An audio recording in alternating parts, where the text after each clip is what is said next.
মজনু আমারে পাগলের মতোই ভালোবাসে। কয়দিন পর আমাকে বাড়িতে বিয়ের প্রস্তাবও পাঠাইব। আসসালামু আলাইকুম। টাকার নেশা কি তবে কেড়ে নেবে বোনের আজীবনের সুখ?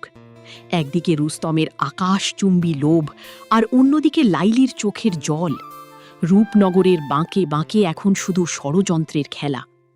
মারুফের নিখোঁজ হওয়ার রহস্য যখন ঘনীভূত হচ্ছে, ঠিক তখনই লাইলি কি পারবে সাদিক মহাজনের বিষাক্ত জাল ছিঁড়ে মজনুর হাত ধরতে, নাকি ক্ষমতার দাপটে পিষ্ট হবে আজন্মের ভালোবাসা? জানতে হলে আজকের এই বিশেষ ভিডিওটি শেষ পর্যন্ত দেখুন।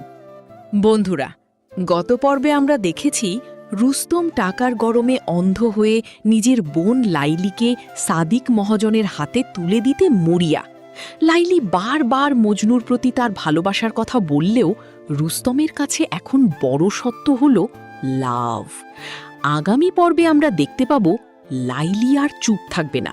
সে তার বন্ধুদের নিয়ে বড় কোনো পরিকল্পনা সাজাচ্ছে। মহাজনকে শায়েস্তা করতে লাইলি কি পারবে কোনো মোক্ষম চাল চালতে? অন্যদিকে মারুফ নিখোঁজ হওয়ার পেছনে যে বড় কোনো মাথা কাজ করছে, সেই সন্দেহ আরও জোরালো হচ্ছে লরা আর লুলার মনে। তানহার অদ্ভুত আচরণ আর বারবার ফোন করা কি তবে নতুন কোনো বিপদের ইঙ্গিত? তানহা যখন কলেজের উত্তর পাশে লরাদের সাথে দেখা করতে আসবে, তখন কি বেরিয়ে আসবে মারুফকে নিয়ে কোনো গোপন তথ্য, নাকি তানহা নিজেই ফেঁসে যাবে এই গোলক ধাঁধায়?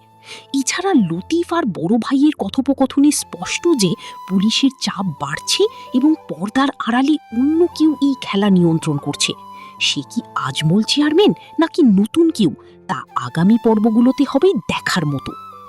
রূপনগরের প্রতিটি চরিত্র এখন এক কঠিন অগ্নি পরীক্ষার মুখে।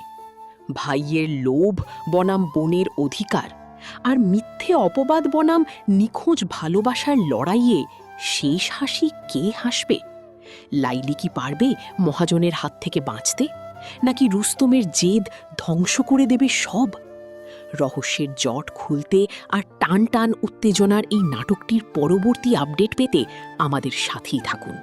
মনে রাখবেন, জোর করে নেওয়া সিদ্ধান্ত কখনো সুখ আনে না, যার প্রমাণ হয়তো খুব শীঘ্রই রুস্তম নিজেই পাবে।